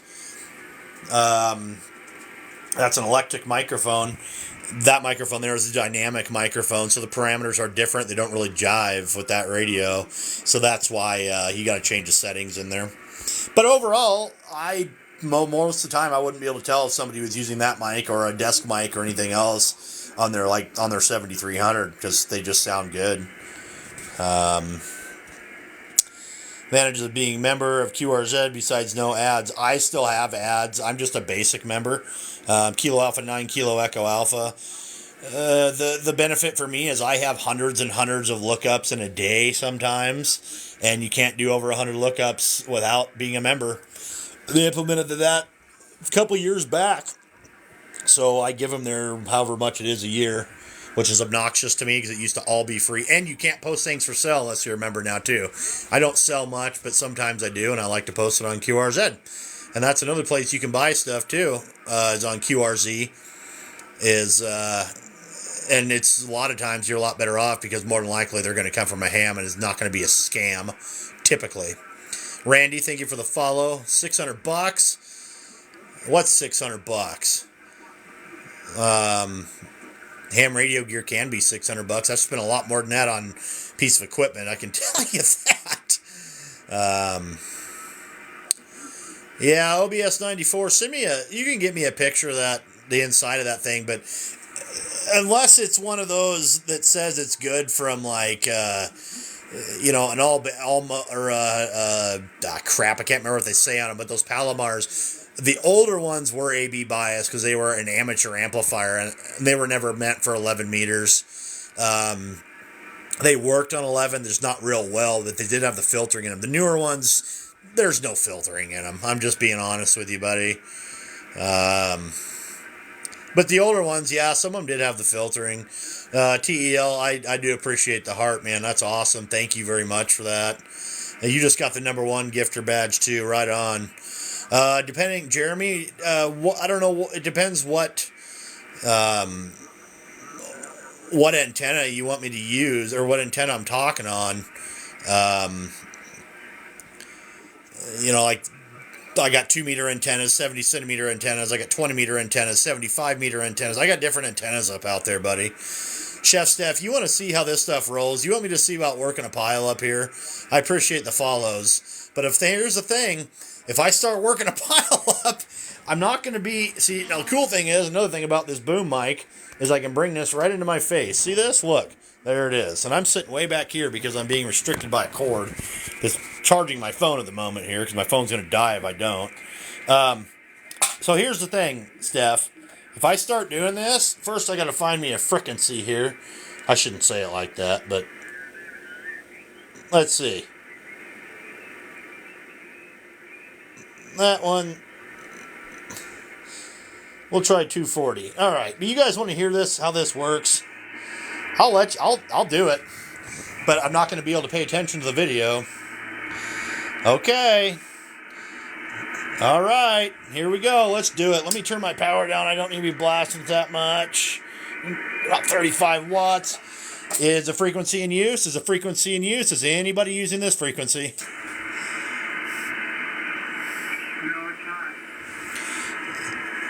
Beautiful. All right. Well, let's see what we got here. Since the frequency's not in use, CQ20, CQ20 meters, CQ20, CQ20 meters, Whiskey 7, Tango, Victor, Sierra, CQ20, CQ20 meters, Whiskey 7, Tango, Victoria, Sugar. Whiskey 7, Juliet, Romeo. Why did I have a feeling?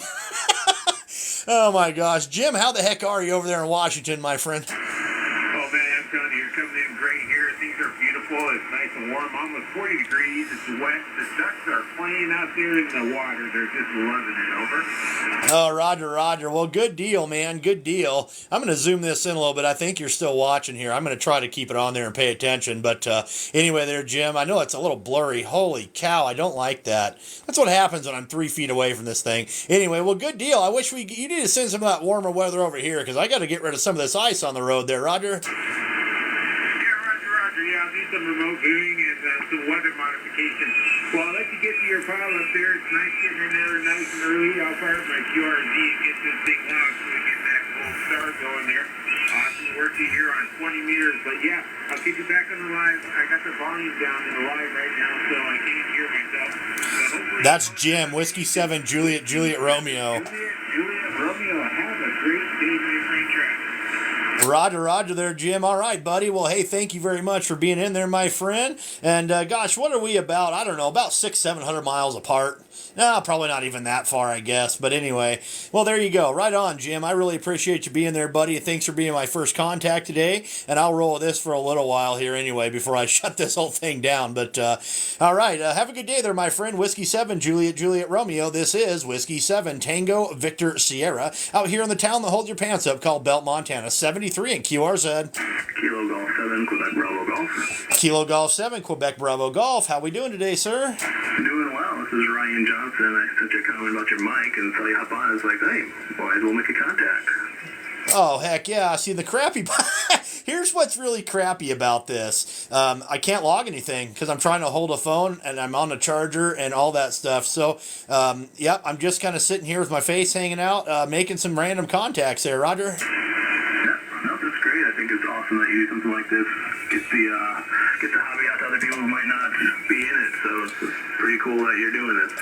Well, I'm going to tell you, buddy, without being able to look you up, I don't know where you're at, but good solid 5 and 9. I mean, just absolutely beautiful signal up here in Montana there, my friend. Oh, very good. This is just outside of Portland, Oregon. Good, though. Oh, Roger, just outside of Portland. Okay, yeah, you're booming over here, buddy. I'm about 17 miles southeast of Great Falls is where I'm at out here, down here in the hole. No, very nice. Well, appreciate what you're doing, and I'll stand by and listen. But I want to jump down here and see if I can actually hear you and reach you. I wasn't exactly sure where you're coming from, and as soon as I turned on my radio, you're just lighting it up. So. Well, Roger, I do appreciate it there. So, let's see here. We're running about 400 or 500 watts on the peak, so nothing major. I don't know if you heard me talk about what I got going. Obviously, you've seen I got an IC7300. Obviously, you've seen what microphone I got here in the old Dentron Clipperton L. But the antenna I got going out here is a 20-meter horizontal dipole, and it's broadside east and west. I put this thing together here about 8 or 9 months ago, stuck it up in the air, and by golly, I ran the coax into the shack, and it was a 1.3 to 1 all the way across the band, and I thought, you know what, I'm going to leave her alone, and it just worked fantastic there, Roger. No, that's great. I'm running 90 watts myself. That's the one thing I haven't got yet is an amplifier. I'm trying to figure out how to convince the wife that spending $2,000 to $4,000 is worth it. You're coming in close to plus 20 over. I got a FT BX10 running it through a hex beam antenna that I got a couple months ago, and love that thing. But so much more quieter than the NFED wire I was using before. Oh, absolutely, and you're getting directional too, so that's awesome. But yeah, so you don't need to spend that kind of money on an amp there, my friend. I'll tell you right now. I'll tell you straight up. I spent $400 on this Clipperton L, and I messed around, and I went to QTH.net. That's where I ended up getting it, and there's it's a website by hams for hams, and I ended up driving like 5 hours round trip to get the thing. But you know what? For $400, I couldn't pass it up. So take your time, look around, and I tell you right now, $400 is a lot better than $2,000 there, Roger. No, I think I can swing that without even have to have much of an explanation to the wife on that one. Well, and when I told my wife about it, she looked at me and she's like, and when are you going to get it then? And then I was leaving to go get it, that weekend or whatever it was. And she goes, does he have other stuff for sale? And I said, yeah. And she goes, well, you better take an extra $600 with you. And I went, what? So that's how that worked. That's lovely. I love a wife who understands. So, well, I'll let you get on to somebody else. Again, appreciate you picking up my call, and again, love what you're doing. I'll go ahead and subscribe to your channel. Roger. Check out my YouTube as well. The link's in the bio there, buddy. Give me your call sign one more time. I do apologize. Yeah, it's Kilo Golf 7, Quebec Bravo Golf. Roger. All right. Kilo Golf 7, Quebec Bravo Golf. You have a good day there, my friend. Thank you for coming in here from Portland. Like I said, just beautiful signal. Pretty solid 5 and 9 the whole time. So we'll catch you on down the coax another time there, my friend. If you got a QSL card, go ahead and shoot it to me. I'll shoot you one back in a week or so if you want to. No big deal either direction. But all right, man. We'll catch you later. 73 there, buddy. Whiskey 7, Tango Victor Sierra out here in Belt, Montana. 73 and QRZ. Very good. Well, again, appreciate everything. You have a wonderful afternoon, 73s. 73, buddy. Whiskey 7, Tango Victor Sierra, QRZ.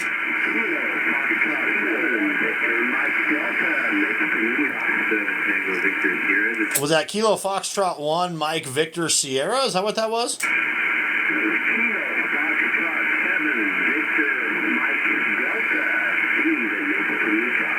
Copy there, Steve in Mapleton, Utah. Okay, got you there that time. Got you about a 5 and 5, 55 up here in central Montana there, Roger. Roger. 5 and 5 here as well. Sounded good. I'm Steve, I'm the one that said hello from Utah. Roger. Well, good deal, man. That's awesome. Well, thanks for being in there. That's really cool. I appreciate you being in there and hanging out in the live and watching and all that good stuff. I wish I was able to get a little bit closer to the radio here, but my cord's only like 6 feet long. So this is where we're at there. QSL.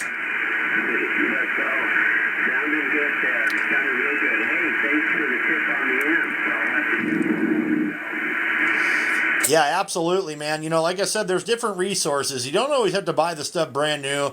And QTH.net is a really good one to look around on. You know, and you can even put your own ad out there too. If you say, "Oh man, I'm looking for this, but I'm on a budget or whatever," you know, people will even come to you on it. So yeah, that's one thing to keep in mind there. That's for sure. So.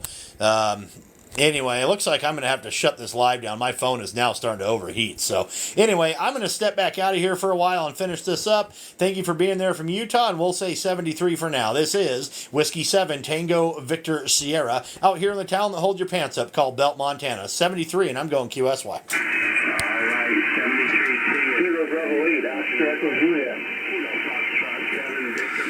See, and they just keep going. Unfortunately, I'm going to have to shut the live down. My phone is overheating. It's got this cover on it.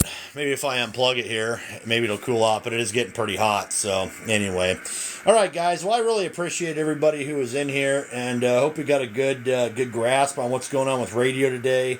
So follow me. Thanks, Jim. I really appreciate it. Whiskey Bravo 1, Charlie Papa India. Thanks for being there. Thanks for the follows, guys. Check me out on YouTube. Yeah, the phone is cooling off now. But anyway, no contest. We're just out here messing around, trying to teach some ham radio, all that good stuff out there. So anyway, that's all I got for today, guys. I'm going to get the heck out of here. I need to go upstairs and get something done anyway. Belt stock, that's right. Jim, thank you. Whiskey 7, Juliet Romeo. There is a event happening in Belt, Montana toward the end of August. And it is called Belt Stock. It is a one-night deal. It is a concert that happens at the rodeo grounds in the small town of Belt, Montana.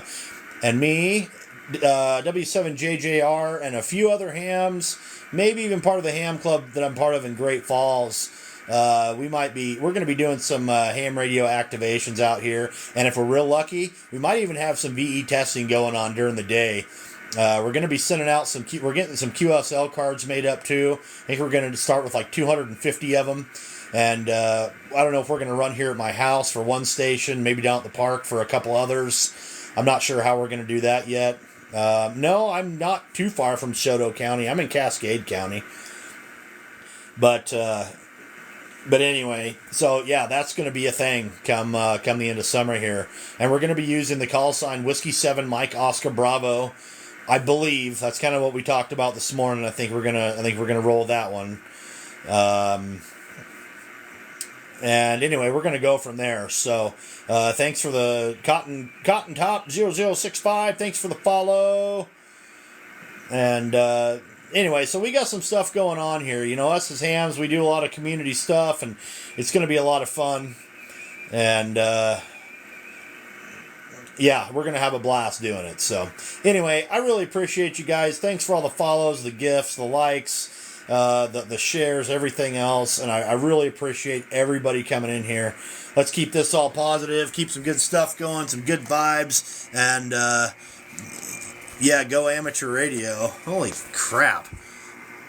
Wow, that looks disgusting and terrible.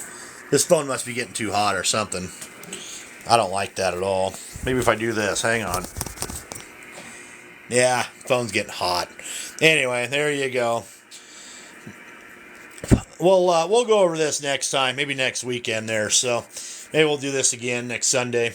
But again, I appreciate you guys being there. I'm going to get the heck out of here. 73, everybody. Hope everybody has a wonderful rest of your weekend and a great week coming up. Everybody stay safe, stay positive, keep your head on a swivel. It is a crazy world out there, and everybody have fun. Go get your ham radio licenses, guys. Let's talk on the air. It'll be a blast. 73, everybody. Whiskey 7, Tango Victor Sierra, and I'm out of here.